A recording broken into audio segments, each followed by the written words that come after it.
তো এই অপেক্ষা কবে শেষ হবে বলেন? আসলে জীবনে অনেক কিছু চাইছি, আল্লাহ কবুলও করছে, অনেক কিছু দিছে। এখন আল্লাহর কাছে ইচ্ছা ছিল যেন নেক্সট আরেকবার আসতে পারি, আপনার সাথে দেখা করতে পারি, আর আবার যেন নিজের কথাগুলো বলতে পারি। আল্লাহ কবুল করছে, আর বাকিটা আল্লাহ জানে, হয়তো শেষ হইতেও পারে, নাও হইতে পারে, এই তো। আসসালামু আলাইকুম প্রিয় দর্শক এবং শ্রোতা, আল্লাহ সর্বাবস্থায় আমাদের সবার মঙ্গল করুন সেই দোয়া এবং শুভকামনা। আমরা যেই পর্বটা এখন প্রচার করছি এটা প্রচার হয়েছিল 4/3/2003-এ। এটা পর্ব নাম্বার 342-এর পুনঃপ্রচার। কেমন আছেন? আলহামদুলিল্লাহ ভালো আছি, আপনি ভালো আছেন? জি আলহামদুলিল্লাহ। আপনার নাম? সুমি। সুমি। এটা বাবা মায়ের দেয়া নাম, রাইট? অনেক তথ্য মনে ছিল আপনার, তারপরেও আমরা আপনার জন্য কোনো গুড নিউজ দিতে পারিনি এখন পর্যন্ত। 3 বছর ধরে কি আপন ঠিকানা দেখতেন? জি দেখছি। কেমন লাগে যে এই যে এত এত মানুষ পেলো এখন পর্যন্ত আপনি তেমন কোনো সুসংবাদ দিতে পারলাম না আমরা? এটা তো একটা কষ্ট লাগবে, লাগারই কথা। এই 3 বছরের মধ্যে এমন কিছু কি মনে পড়েছে যেটা আপনি এখানে বলেছিলেন, পরবর্তীতে গিয়ে মনে হয়েছে যে না, আমার তো আরো বেশ কিছু তথ্য মনে আছে, এরকম কোনো কিছু কি মনে পড়ছে? না। মনে পড়ে নাই না? আচ্ছা, আপনি যা যা বলেছিলেন। আপনার মায়ের নাম? সাথী বেগম। সাথী বেগম। পিতার নাম? আলমগীর হোসেন। আলমগীর। বড় ভাই? সুমন। সুমন। বোন? শাপলা। শাপলা। প্রিয় দর্শক এবং শ্রোতা, আমরা যে পর্বটা প্রচার করেছিলাম আজ থেকে প্রায় 3 বছর আগে, পর্ব নম্বর 342, সেটার একটু গ্লিমস একটু আপনাদেরকে আমি দেখাচ্ছি। আমি ঢাকায় আসছিলাম নানুর বাসায় বেড়াইতে, আমার মার সাথে আমার ভাই আসছিল, আর তখন আমার নিউবর্ন একটা বোন হয়েছিল। তো বোনকে মা আমার কাছে রাইখা গেছে, তুই ওরে নিয়ে বস, আমি উপর থেকে একটু আসতেছি। আমি তো ভয় পাই, ছোট মানুষ, একা একা মাকে খোঁজার জন্য, যে আমি আর উপরে যাই নাই, আমি বের হয়ে গেছি। বাসা থেকে বের হয়ে গেছে? বাসা থেকে বের হয়ে গেছি। বাসা থেকে বেরোনোর পর আর গলি চিনা যাইতে পারি নাই। বেরোনোর পর একটা মহিলা আমাকে পাইছিল, আমি রাস্তায় কান্নাকাটি করতেছিলাম। দেন ওরা আমাকে রাখছে এক রাত। পরে ওইখানে অনেক দুর্গন্ধ, ময়লা আবর্জনা, মানে ওইখানে আমি থাকতে পারি নাই। আমি নিজের থেকে ওখান থেকে চলে আসি, ওনাদেরকে না জানে। বিএনডব্লিউ নামে একটা প্রজেক্ট ছিল তখনকার সময়। ওইখানকার একটা কর্মী আমাকে পায়, পাওয়ার পর ওনারা আমাকে নিয়ে যায় ওনাদের সংস্থায়, পুলিশের কাছে যায়, যে অনেক কিছু করে, কিন্তু আমাকে আর পাওয়া, মানে ফ্যামিলি পায় নাই। সো আমরা একটু দেখলাম সুমি আক্তারের এই বিষয়গুলো, যে আজ থেকে প্রায় 2 থেকে 3 বছর আগে কি বলেছিল আমাদের এখানে এসে।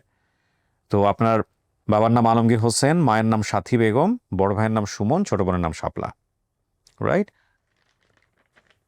এখানে বেশ কিছু ব্যাপার আছে। আপনার বাবা কি করতো? মাছ ধরতো। মাছ ধরতো? মাছ ধরতো। সম্ভবত মাছ ধরতো। আর মা নিজ বাসায় কাজ করতো। জি। ভাই বোনদের মধ্যে আপনার অবস্থান কততম ছিল? মেজো। মেঝো। কোনো এলাকার নাম মনে পড়ে না?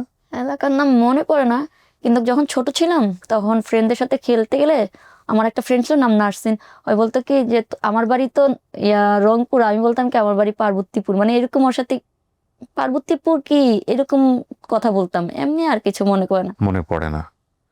পার্বতীপুর তো এই সময়টা তো মনে পড়ারও কথা না, ফান করারও কথা না। যদি আপনার এলাকায় বা আপনার বাবা মা যদি ওই কথা না বলে থাকে তাহলে তো ওটা বলারও কথা না। হ্যাঁ। তো এখন কি অবস্থা? আপনি শিশুপল্লী প্লাসে বড় হয়েছেন না? জি। ওকে। তো এখন কি করছেন? এখন বাসায় থাকি, বাচ্চা আছে, সংসার আছে। বাচ্চা বলতে কয় আমার বাচ্চা? একটা মেয়ে আছে। মেয়ে। মেয়ের বয়স কত? 4 বছর পড়ছে। তো যখন আসছিলেন ও ছিল আমাদের? হ্যাঁ, তখন তো বয়স থাকার নিয়ে আসছিল। নিয়ে আসছিলেন। আপনার স্বামী কি করেন? মাদ্রাসায় চাকরি করে। মাদ্রাসায় চাকরি করেন। তো এই অপেক্ষা কবে শেষ হবে বলেন? আসলে জীবনে অনেক কিছু চাইছি, আল্লাহ কবুলও করছে, অনেক কিছু দিছে। এখন আল্লাহর কাছে ইচ্ছা ছিল যেন নেক্সট আরেকবার আসতে পারি, আপনার সাথে দেখা করতে পারি, আর আবার যেন নিজের কথাগুলো বলতে পারি। আল্লাহ কবুল করছে, আর বাকিটা আল্লাহ জানে, হয়তো শেষ হইতেও পারে, নাও হইতে পারে, এই তো। তাওয়াক্কাল তো আল্লাহ। আমরা চেষ্টা করি, দেখা যাক কি হয়। হ্যাঁ, এছাড়া তো আর কিছু বলার নাই। তবে একটা কথা বলবো, যে যাদের পর্ব সফল হয়নি তাদেরকে আমরা নতুন করে আনা শুরু করেছি। আপনারা একটু আপনাদের ব্রেন স্টর্মিং করেন, দেখেন তো নতুন করে কোনো কিছু মনে পড়ে কিনা। অনেক সময় কিন্তু ব্রেনকে বারবার পোক করতে থাকলে হয়তো যেটা মনে করার কথা না, মনে পড়ার কথা না, সেটাও ব্রেনের মধ্যে এসে কিন্তু খেলা করে। ব্রেন একটা অদ্ভুত শক্তির আধার। অনেকে যে মোরাকাবা করেন, অনেকে আল্লাহর কাছে নফল নামাজ পড়ে চান। সো আমি আপনাদেরকে বলবো, যেহেতু আমরা নতুন করে আবার আনছি, একটু চেষ্টা করে দেখেন, হয়তো নতুন কোনো তথ্য মনে পড়লেও পড়তে পারে। ঠিক আছে, এই হচ্ছে বিষয় আর কি। বাবার চেহারা, মায়ের চেহারা, এদের কথা মনে আছে? কিছু মনে নেই? ছোট ছিলাম তো কিছুই মনে নাই। কিছুই মনে। শিশুপল্লী প্লাস থেকেও তথ্য বের করতে পারেননি, রাইট? আমাকে তো প্রথমে পাইছিল বিএনডব্লিউ তে, ওইখানে 1 বছর রাখার পরে তো শিশুপল্লীতে দিচ্ছে। শিশুপল্লী থেকে ওইরকম চেষ্টা করা হয়নি, বিএনডব্লিউ থেকেই চেষ্টা করছিল, কিন্তু পায় নাই ওরা। পায় নাই? মানে লেখাপড়া কিছু হয়েছে? হ্যাঁ, কোন ক্লাস? লেখাপড়া করছি।